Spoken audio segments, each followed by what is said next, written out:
طرف النهار واجعله لنا حجة يا رب العالمين اللهم إنا نسألك الهدى والتقى والعفاف والغنى ربنا آتنا في الدنيا حسنة وفي الآخرة حسنة وقنا عذاب النار وسبحان الله رب العزة عما يصفون وسلام على المرسلين والحمد لله رب العالمين. Bismillahirrahmanirrahim. Innal hamdalillah nahmaduhu wa nasta'inuhu wa nastaghfiruh wa na'udzu billahi min shururi anfusina wa min sayyiati a'malina. May yahdihillahu fala mudhillalah wa may yudhlilhu fala hadiyalah.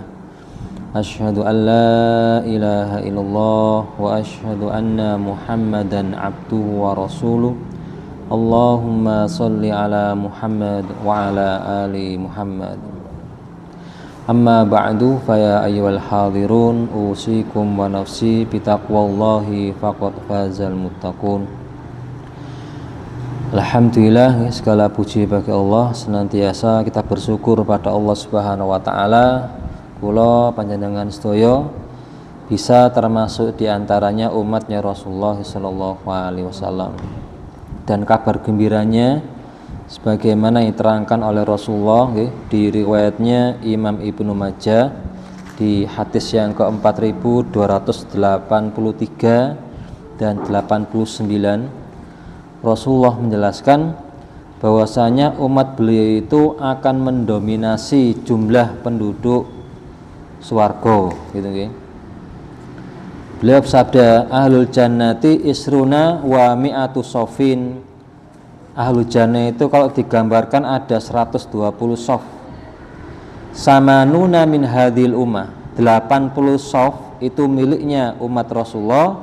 Wa arba'una, dan 40 min sa'iril umam, diperebutkan oleh seluruh umat.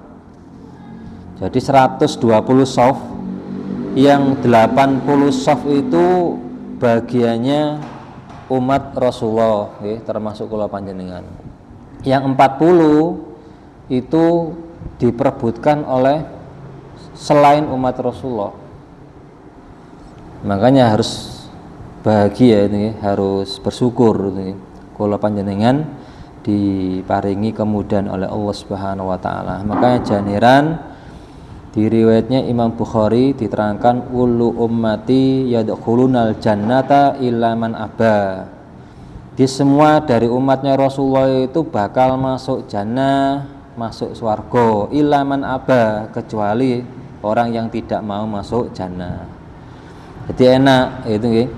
Umatnya Rasul diparingi pilihan. Pengen mlebet swarga napa mboten? Kalau pengen suruh taat, kalau mboten pengin ya sudah terserah, silakan memaksiat itu atau durhaka kepada Rasulullah sallallahu alaihi wasallam. Ya naudzubillah min syarri dzalik. Lah salah satu dari apa yang disunahkan oleh Rasulullah kula panjenengan itu mengkaji itu Al-Qur'an, mengambil ibrah dari Al-Qur'an agar kita selalu ingat kepada Allah Subhanahu wa taala. Termasuk di antaranya yang kula panjenengan waos nih. Ini ku surah Al-A'raf, surah yang ke-7. Ayat yang ke-66. Di ayat yang sebelumnya diterangkan mengenai kaumnya Nabi Hud diutus kepada mereka gitu. Nah, ayat yang ke-26 ini qalal mala'u, sambutan yang disampaikan oleh para pemuka agama ya. Alladzina kafaru, yang mereka itu kafir, mengingkari, tidak mau iman, diajak mentauhidkan Allah mboten purun, disuruh untuk menyembah hanya kepada Allah, tidak mau. Min qaumihi, dari kaumnya. Artinya setiap orang itu ada pemuka agama, ada orang yang dituakan, ada orang yang dianggap sesepuh gitu. di mana saja nggih, termasuk di daerah Ngingas nggih, atau di Surabaya, di Sidoarjo, itu pasti ada pemuka agama atau orang pejabat itu nggih, orang yang memiliki wibawa di antara manusia.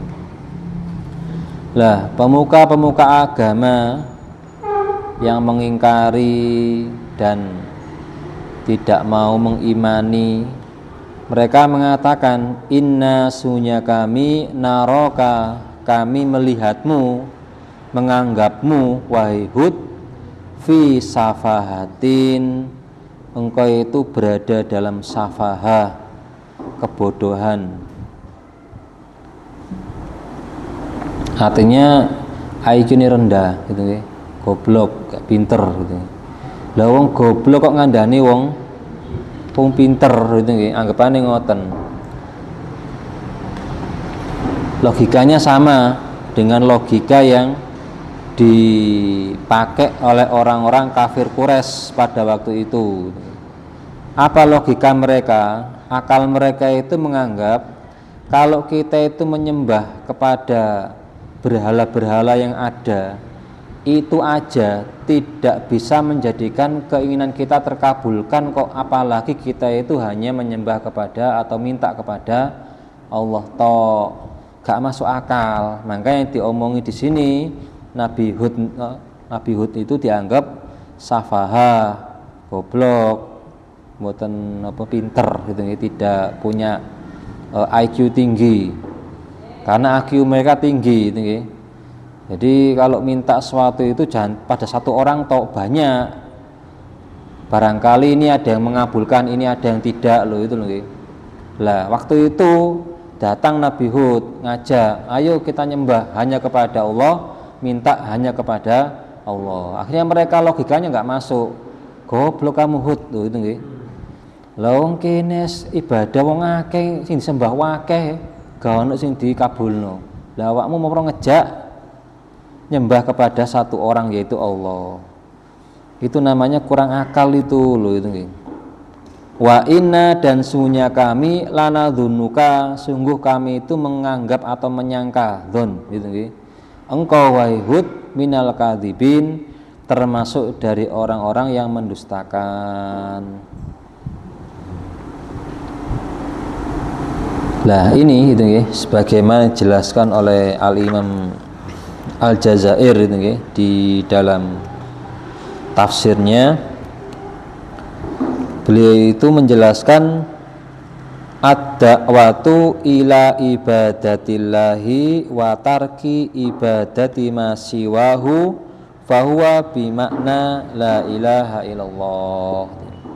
Jadi ajakan untuk selalu ibadah kepada Allah dan ajakan untuk meninggalkan ibadah kepada selain Allah, itu merupakan praktek dari pengamalan la ilaha illallah. Makanya kula panjenengan itu nggih, dalam kehidupan sehari-hari itu nggih, apapun yang kita lakukan itu usahakan sesuai dengan apa yang datang dari Allah, datang dari Rasulullah sallallahu alaihi wasallam.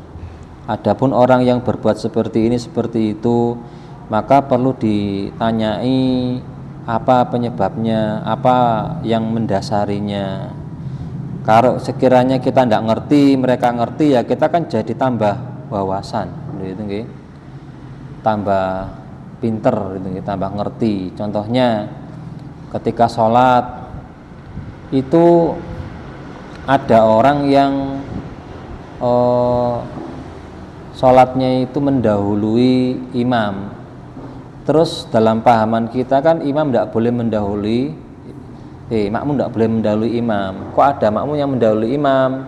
Terus kita tanya, lah itu baru benar. Anu Pak, jenengan kok kalau sholat diisi imam, kenapa? Itu alasannya apa? Nah itu termasuk diantaranya ilmu. Dan ada juga orang yang ketika takbiratul ihram itu ada yang takbir dulu baru angkat tangan. Ada yang angkat tangan dulu baru takbir. Lah melihat fenomena sing kados ngoten niku, lah kita kalau diem nggih boleh, atau kalau tanya juga boleh. Kenapa kok seperti itu? Gitu nggih. Alasannya apa? Ada nggak dasarnya? Kalau ada, itu tambahan ilmu buat kita itu. Kayak orang yang terlambat itu nggih. Kadangkala ketika terlambat itu atahiyat akhirnya itu ada yang pakai atahiyat akhir ngikuti imam, ada yang tidak. Lah itu alasannya apa? Lah itu kula panjenengan juga seharusnya ngerti itu nggih, alasannya apa. Lah panjenengan kalau terlambat niku atahiyat akhirnya pakai atahiyat akhir sama imam atau atahiyat awal? Napa? Awal berarti belum akhir. Dan niku alasannya nopo? Kan sepertinya harusnya gitu nggih. Contohnya kita kurang 1 rakaat gitu nggih. Terus imamnya atahiyat akhir. Kita atahiyat akhir apa atahiyat awal? Napa? Nah dari situ kita kan harus ngerti itu nggih. Yang saya lihat itu ada yang atahiyat akhir, ada yang atahiyat awal. Kalau saya itu atahiyat akhir karena ngikuti hadisnya, imam diikuti. Kalau imam atahiyat akhir, saya juga atahiyat akhir. Lah yang atahiyat awal juga ada dasarnya. Lah jenengan ngerti nggak dasarnya? Kan yang penting dasarnya itu.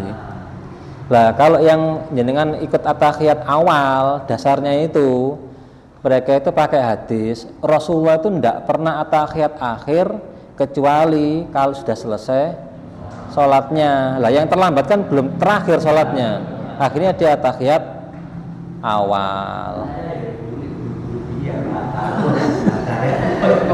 Lah niku itu yang harus difahami itu nggih. Makanya saya tidak menyalahkan jenengan ketika terlambat 1 rakaat atau semuanya, ketika imam atahiyat akhir kok jenengan atahiyat awal. Enggak saya salahkan, cuman saya enggak ngerti jenengan ngerti apa enggak ngerti kok loh. Ada dasarnya itu nggih. Cuman jenengan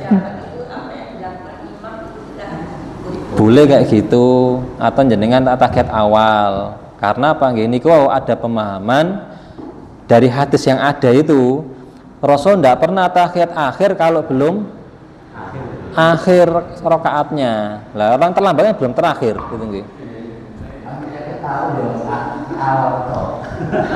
Baik jenengan awal, atahiyat awal. Betul apa? Makanya kula mboten tahu itu gitu nggih. Karena saya ngerti adalah seperti itu. Lah sakniki jenengan kan pun ngerti ya.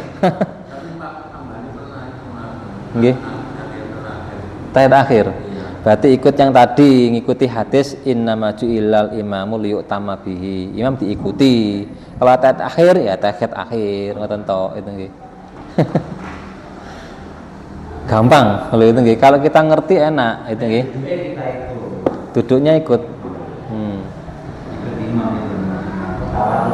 Tawaruk itu nggih. Nggih. Jadi itu tadi nggih. Makanya kita enak kalau semakin ngerti ya semakin enak itu nggih, semakin paham. Tambah paham. Waktunya misalnya waktunya tahiyat atau waktunya duduk tapi imam berdiri. Kita tetap ikut. Nggih. Ikuti imam. Itu ada riwayatnya ya, di Bulughul Maram juga dijelaskan atau di Sahih Bukhari. Jadi kalau imam itu ketika atahiyat awal itu langsung berdiri, sedangkan imamnya sudah posisinya berdiri, terus makmumnya subhanallah itu nggih dielingaken. Maka imam itu juga ada wibawanya. Ndak usah ngreken karena sudah kadung wadeg gitu nggih. Dan duduk langsung. Teruskan aja nanti ketika akhir sujud sahwi. Tapi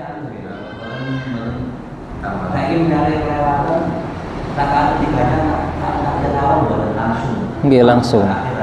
Nggih.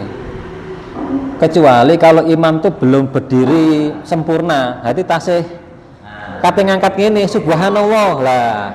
Terus lungguh malih ngene nggih, tapi pas ngaduk apa? Pas ngaduk kececer ngeten niki sampean subhanallah, imame nggih mboten usah lungguh lanjut. Ada hadisnya itu nggih. Nggih, mboten apa, cuman dia ndak ngerti hadisnya berarti.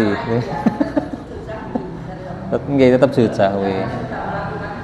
Cuman tadi imamnya mungkin belum lewat hadisnya atau lupa, itu lupa hadisnya. Kalau imam udah berdiri, meskipun makmum subhanallah kabeh bareng serentak, tetap ndak usah duduk, lanjut mawon. Nggih. Itu kalau dilihat di hadis sih. Nah, jenengan imame longgo, nggih monggo. Berarti imame lali. Berarti begitu banyak apa itu kejelasan-kejelasan gitu. Makanya dalam hal masalah safahah kita ndak ngerti, itu emang manusia itu awalnya itu nggak ngerti. Lah karena ngerti, akhirnya dia bersyukur pada Allah Subhanahu wa taala. Kita termasuk umatnya Rasulullah itu umat yang paling enak gitu nggih. Umat yang paling ngerti, paham. Lah umatnya Nabi Musa niku mboten mboten purun gitu nggih, masalah sakarepe dhewe. Sampai sakniki kan nggih ngoten, sakarepe dhewe gitu. Belajar tapi bukan untuk ketaatan. Belajar itu untuk nggih sakarepe dhewe gitu nggih. Karepku lho ngoten nggih. Lek orang Islam tuh ndak, Islam tuh lebih mudah untuk menerima gitu. Diajari ngeten nggih purun. Kecuali mereka yang masih barusan ngaji, sing dipelajari ngene berarti sing liyane salah dianggap ngoten, padahal mboten mesti gitu nggih. Kayak takbir sendiri itu memang ada riwayatnya, jenengan takbir bareng dengan angkat tangan nggih ada nggih, Allahu Akbar itu ada. Atau jenengan Allahu Akbar baru ada, atau angkat dulu Allahu Akbar itu juga ada. Ada ulama yang mengumpulkannya sudah ada gitu. Riwayatnya di midarnya itu Bukhari, Muslim, Nasai sama Abu Dawud. Itu ada. Kalimatnya summa wa atau fa gitu ya. Di kemudian dan bersamaan gitu ya. Atau sebelumnya. Lah kembali ke ayatnya itu ya. Bahwasanya seruan untuk menyembah kepada Allah itu memang penting, dan ini salah satu tugas kula panjenengan gitu nggih, yang dinamakan estafet dalam hal kebaikan. Lah kapan kita melakukan estafet kebaikan? Mulai dari sekarang, seperti yang terangkan di surah At-Tur ayat yang ke-21 gitu nggih. Walladzina amanu wattaba'athum dzurriyyatuhum biimanin alhaqna bihim dzurriyyatahum wa ma allatnahum min amalihim min syai'. Jadi iman yang dimiliki oleh seseorang itu akan diteruskan oleh keturunannya. Kita termasuk kula panjenengan punya anaknya diajari dengan apa yang kita ngerti tentang ibadah, tentang ketauhidan itu. Sama dengan para rasul, saling berkesinambungan itu, estafet dalam menyampaikan risalah, wasiat turun temurun gitu. Lah kalau tidak seperti ini akan tertahan atau terhenti gitu, tidak akan bisa terus. Termasuk diantaranya tentang ketakwaan gitu, terus akhlak yang baik, kemudian contoh-contoh yang dijelaskan oleh Rasulullah SAW itu juga kula panjenengan harus sampaikan. Makanya dalam pesantren-pesantren itu ini kadang mencukupkan dengan fikihnya dengan fikih Ibnu Hajar Bulughul Maram gitu. Kemudian untuk riyadhahnya itu pakai Riyadhis Shalihin. Itu sudah bisa menjadi pegangan gitu nggih. Pegangan kita. Jadi kalau ngaji itu lek saged nggih Bulughul Maram dan Riyadhis Shalihin sebagai pegangan kita itu. Nah, kemudian di ayat yang ke-67 ketika Nabi Hud niku diomongi atau dituduh sebagai orang yang mendustakan apa yang mereka pahami atau ada kebodohan. Di ayat yang ke-67 Nabi Hud ini mengklarifikasi, qala ya qaumi, wahai kaumku, laisa bi safaha, tidak ada bi denganku safaha, kebodohan. Artinya saya berbuat seperti ini bukan karena bodoh, tapi ada perintah, ada wahyu. Walakini akan tapi aku itu rasulun, utusan. Maka yang dikasih wahyu niku wau mirabbil alamin, dari pemelihara sekalian alam, gini ku Allah. Jadi kalau ada sesuatu yang menjelekkan bagi diri Rasul gitu nggih, maka harus diklarifikasi. Contohnya ada yang ngomong Nabi niku umbelen, Nabi niku napa beler, belen, terus ngani nyolong pencit gitu nggih. Ngoten niku harus diklarifikasi, mboten ngoten. Karena apa? Rasul itu akan diambil dari yang terbaik dari kalangan umatnya, dari kalangan kaumnya. Nabi Hud nggih ngoten, paling bagus gitu nggih. Kayak orang itu bibit gitu nggih, bibit yang baik. Tidak mungkin lah Rasul ngutus Rasul nggih, Allah ngutus Rasul dari orang yang buruk. Enggak mungkin gitu nggih. Lah wong sing apik gak ditampa kok gitu nggih. Lah wong Rasulullah niku kurang apik napa? Al Amin. Saderenge diangkat jadi Rasul, orang-orang kafir Quraisy itu ngerti Rasul itu Al-Amin, yang memberikan gelar Al-Amin ya mereka sendiri. Lah ketika sudah jadi Rasul diangkat, menyampaikan risalah Allah, Al-Amin ini hilang, jadi nopo? Jadi kahin, terus nopo? Jadi majnun, itu nggih, kok berbalik. Dan ini saumpami sing diutus niku wong goblok, lho itu nggih, wong sing bujukan, sing ndablek gitu nggih, preman gitu nggih. Nggih mesti tambah mboten direken gitu nggih. Bahkan kisah-kisah dari apa yang dialami oleh Rasulullah niku sebagai contoh, tidak ada rasul yang menyampaikan risalah niku pasti akan ditolak atau diperangi oleh kaumnya. Lah sebagian kecil ada yang iman, sebagian ada yang tidak beriman. Maka alhamdulillah nggih kula panjenengan umat Rasul niku saged iman. Jarang lho nggih tiyang niku saged iman ngoten niku. Dijak apik niku angel nggih. Manusia itu sebenarnya indikasinya kepingin foya-foya nggih, kepingin enak-enak gitu. Nah, di ayat yang ke-68 Nabi Hud itu menjelaskan Uballighukum, aku menyampaikan tablik gitu nggih pada kalian risalati, risalah, aturan-aturan atau hukum-hukum, perintah-perintah dari Allah gitu nggih. Robbi pemeliharaku.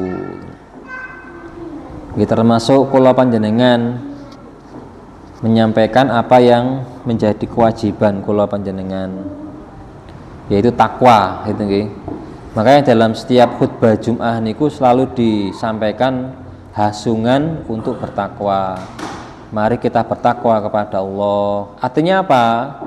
Artinya mari kita menjalankan perintahnya Allah, menjauhi larangan Allah. Itu yang jarang disampaikan oleh para khotib. Mereka cuma mengatakan mari kita bertakwa kepada Allah. Terus carane opo gitu nggih. Opo nulis takwa nang atine plek ngoten nah. Lah karena dia tidak mengerti takwa itu apa, enggak menjelaskan. Jadi kalau ada ajakan dari para khotib, mari kita bertakwa kepada Allah, artinya mari kita menjalankan perintahnya Allah, menjauhi larangan Allah. Apa perintahnya Allah dijelaskan, apa larangan Allah dijelaskan. Lah karena khutbah niku pendek, maka diasungkan supaya belajar, supaya mengaji. Tujuannya seperti itu gitu. Atau ada yang menjelaskan mari kita tingkatkan ketakwaan kita kepada Allah. Gimana cara meningkatkan gitu nggih? Dengan cara kalau memang bertakwa itu menjalankan perintahnya Allah, menjauhi larangan Allah, untuk meningkatkannya itu harus punya ilmu. Lah gimana mau meningkatkan? Wong hukum Allah enggak ngerti ya. Perintah Allah enggak ngerti, larangan Allah enggak ngerti. Bagaimana meningkatkan ketakwaan? Lah kalau ingin meningkatkan ketakwaan, Nggih ngaji ngeten iki sing bener niku. Jadi kita belajar, oh Allah perintahkan seperti ini terus diamalkan, maka meningkatkan ketakwaan. Yo ngoten gitu nggih. Jadi meningkatnya ketakwaan itu berbanding sama dengan keilmuan yang dimiliki oleh seseorang. Gak duwe ilmu, kepingin meningkatkan ketakwaan, nggih tangi lamun ndak mungkin. Nggak akan bisa gitu nggih. Makanya menyampaikan risalah Allah itu Rasul harus mendapatkan wahyu baru disampaikan, terus diamalkan, terus disampaikan, diamalkan, sampaikan, diamalkan. Cuman kadang orang itu ada yang salah kaprah, nggih, salah paham, dianggap kayak mubalek, kayak para asatid, ustadz itu disuruh mengamalkan dulu dari apa yang harus disampaikan. Wong sampean mboten ngamalno kok ngejak-ngejak lho itu nggih. Kena ayat napa? Kabur maktan. As-Saff niku. Lah niku salah mboten ngoten. Di surat As-Saff, ya ayyuhalladzina amanu lima taquluna ma la taf'alun, itu maksudnya kenapa engkau mengucapkan sesuatu yang tidak engkau lakukan. Itu janji, nggak salah nazar. Berarti nazar tidak ditepati atau mengucapkan sesuatu yang dia tidak melakukan, akon-akon, begitu. Bukan masalah menyampaikan, kecuali menyampaikan hal-hal yang wajib, contohnya sholat. Ayo sholat, dewe gak sholat, begitu. Ini salah. Tapi kalau masalah sunnah selain yang wajib itu tidak, itu hasungan anjuran. Contohnya puasa, ada pas hadisnya puasa Senin Kemis, ya mesti hadis ini menganjurkan kita untuk puasa Senin Kemis. Nggih monggo sing saged puasa Senin Kemis saged poso. Bukan berarti sing ngomong harus puasa Senin Kemis. Lah ngoten berarti kuwabe lah soro lah niku nggih. Nggih puasa Senin Kemis ayamil bid terus omane dilakoni kabeh. Mboten gitu nggih. Yang diamalkan itu yang wajib. Lah di dalam hadisnya ketika ada siksa bagi orang yang menyampaikan tapi tidak dilakukan, itu berkaitan dengan hal-hal yang wajib. Dia itu ngajak iman tapi dia nggak beriman, maka di akhirat dia itu kayak orang yang memutari ususnya itu loh, ususnya sendiri itu. Orang tanya, loh kamu kan dulu ngajak-ngajak kebaikan, gitu nggih. Maka orang menjawab, iya, dulu saya ngajak kebaikan, tapi saya sendiri tidak melakukan. Kayak tadi ngajak wong sholat, kayak wong tua, kono sholat bek nang masjid, tiba-tiba bapaknya nang omah turun ndelok TV, lho itu nggih. Niku salah ngoten niku, ndak boleh. Harusnya sama-sama karena apa? Wajib niku. Puasa Ramadan juga gitu. Nah itu salah kayak gitu orang itu nggih nganggapnya.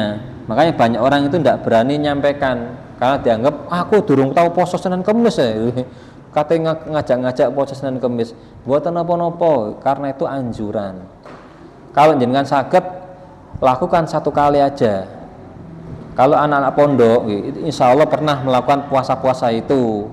Termasuk saya sendiri puasa Nabi Daud, sehari puasa, sehari tidak. Pernah. Terus puasa Senin Kemis pernah, Ayyamil Bid juga pernah. Puasa sunat semua itu sudah pernah dicoba itu. Tapi untuk kelanggengannya, keistiqomahannya tergantung pribadi masing-masing. Ada yang kuat, ada yang tidak. Termasuk salat sunnah, sami. Salat sunnah itu ketika Rasulullah sampai pada hadis salat sunnah rawatib, maka itu termasuk anjuran bagi mereka yang kepingin mengamalkannya. Yang tidak, monggo tidak ada halangan. Karena Pak Rasulullah itu memberikan contoh. Lah apa kaidahnya? Para ulama ini menjadi kaidah dari apa yang dicanangkan oleh Al-Arabi, orang Badui. Dia tanya sama Rasulullah, ya Rasulullah, dullani ala amalin in amiltuhu adkhalal jannah. Tunjukkan kepadaku amalan yang kalau aku amalkan amalan itu aku masuk jannah. Maka jelaskan Rasulullah, sholat 5 waktu. Wahai Rasulullah, saya akan menjalankan 5 waktu, tidak akan saya tambahi lagi. Lah dari semua keterangan orang-orang Baduy ini para ulama jumhur itu nggih sepakat bahwasanya selain itu dianggap sunnah. Lah sunnah apa yang paling baik setelah salat wajib? Dijelaskan nih di riwayatnya Imam Tirmidzi sahih hadisnya, afdhalus sholati ba'dal fardhah sholatul lail. Salat yang paling utama setelah salat wajib itu salat malam. Termasuk diantaranya witir, meskipun ada ulama yang memisahkan witir dengan salat malam gitu. Tapi tetap witir itu dilakukan di waktu malam. Dan itu salah satunya. Atau dengan sedekah, jenengan ajak sedekah nggih monggo, tidak apa-apa. Sing wajib niku zakat, jangan sampai ajak zakat dia sendiri tidak zakat. Jadi usahakan apa yang kita ketahui dari kewajiban dan sunnah maupun hal-hal mustahab itu jangan dicampur aduk gitu nggih. Kayak pakaian ketika sholat gitu nggih. Jenengan pakai pakaian apa aja, selagi pakaiannya itu menutup aurat itu sudah meridhokan Allah. Di surat An-Nisa itu nggih, khudzu zinanakum inda kulli masjid. Zina pada ini ayat itu bukan pakaian yang bagus, bukan baju koko ngeten iki. Yang dimaksud pakaian yang bagus itu mayasturu aurah, apa yang menutup aurat. Tidak ada istilahnya tidak boleh pakai apa itu pakaian kayak kaos, boleh gitu nggih, tidak ada yang larang gitu. Sarungan tok boleh, tapi jangan pakai sarungan gini tok itu nggih. Harus diangkat, dicancang tengkuknya sebagaimana Jarir bin Abdullah. Jarir itu pernah di zamannya tabi'in itu sholat jubahnya dicopot, dicentelaken, terus selendangnya dicentelaken, pakai sarung diangkat, seret dicuancang gitu niki.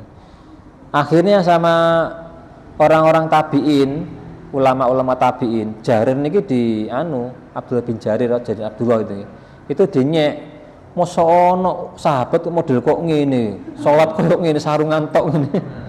Koyo arek cilik ae gitu nggih. Nah, selesai salat 2 rakaat sunnah, Jarir bin Abdullah ini ngomong, aku itu ngajari wong goblok-goblok koyo awakmu iki lho. Mana ada zaman Rasulullah itu orang yang pakai pakaian jubah sing apik, sing pakai sarung tambahan atau pakai gomis, gak ono. Mending pakai satu kain timbangannya ndak lho itu nggih. Akhirnya dari apa yang dijelaskan di Sahih Bukhari itu nggih, yang paling penting afdol itu pakaian yang menutup aurat. Timbangane pakaian niku apik tapi belekane sak bokong gitu nggih. Dan niku ndak bener, ndak nutup aurat itu. Nah, kembali ke ayatnya. Di sini Allah Subhanahu wa taala menjelaskan melalui rasulnya ketika harus menyampaikan tabligh gitu nggih. Wa ana lakum nasihun amin, dan aku yaitu Rasulullah lakum bagi kalian itu nasihun, orang yang memberikan nasihat, amin yang dapat dipercaya, artinya makmun gitu dengan risalahnya. Nah, nasih di sini ya termasuk sebagaimana definisi yang diberikan oleh Al-Imam Al-Aini itu dalam syarahnya itu, maupun oleh ulama-ulama yang lain, yang dinamakan nasih itu iradatul khair lil ghair, keinginan berbuat baik kepada orang lain. Tidak ada nabi yang kepingin umatnya niku disiksa niku mboten nonton. Kabeh kepingin nyelametno umatnya gitu, Rasulullah gitu. Tidak ada yang menjelongkrokkan, napa menjelongkrokkan? Menjerumuskan atau membinasakan umatnya. Ben aku sing selamat, ndak. Masuk jannah bareng-bareng, selamat bareng-bareng. Makanya dikin nasihun amin, bisa dipercaya, ndak usah ragu-ragu gitu ya. Kalaupun kita ragu-ragu, itu ada ayat yang lain yang menjelaskan. Kalau ragu-ragu dengan Allah, lihat sekeliling, perhatikan apa itu ayat-ayat Allah. Kayak langit bergantian silih apa itu siang malam. Sing ndadekaken malam dan siang niku sinten? Kok muter-muter dhewe gitu nggih. Atau kita iso ketap-ketip lho itu nggih. Coba dipaksa ketip ngoten nggih. Pegel lho itu nggih. Gak ketip nggih, dipegel loro lho itu nggih. Makanya ada istilahnya itu Al-Qahhar. Allah itu memaksa. Siapa yang bisa menahan Allah dalam masalah hukumnya? Kayak jenengan habis makan, coba jangan kencing atau BAB, tahan. Tidak akan bisa. Itu yang dinamakan Allah itu memaksa, memaksa kita untuk mengikuti aturan Allah. Ketika lapar, kepingin mangan, nah itu aturannya Allah gitu ya. Semua tidak ada yang terlepaskan, termasuk kula panjenengan. Makanya dengan ayat ini kita diingatkan oleh Allah Subhanahu wa taala agar kita jangan sampai menjadi orang yang bodoh dalam hal agama. Dan Rasulullah SAW sendiri di riwayat yang sahih, fadlul ilmi ahabbu ilayya min fadlil ibadah. Orang yang memiliki kelebihan ilmu itu lebih dicintai oleh Rasulullah timbangane orang yang tidak mengerti ilmu, cuman kelebihan ibadah tok. Salate kuat, maca Qur'ane kuat, kabeh kuat tapi goblok gitu nggih. Mending pinter tapi mboten kathah ibadahe. Karena orang yang pinter itu ngerti selanya mencari ibadah sing paling apik niku yo napa gitu nggih. Wong gak pinter zikire akeh, lambene pegel.